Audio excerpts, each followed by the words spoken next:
కీర్తనలు 1 ప్రథమ పరిచ్ఛేదము.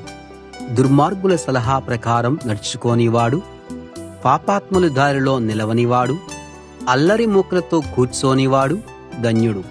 అతడు యెహోవా ధర్మశాస్త్రంలో ఆనందిస్తాడు.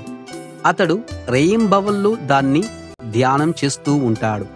అతడు నీటి కాలువల ఒడ్డున నాటి, ఆకు వాడకుండా తగిన కాలంలో ఫలించే చెట్టులాగా ఉంటాడు. అతడు ఏది చేసినా వర్ధిల్లుతాడు.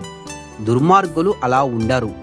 వాళ్ళు గాలికి ఎగిరిపోయే ఊకలాగా ఉంటారు.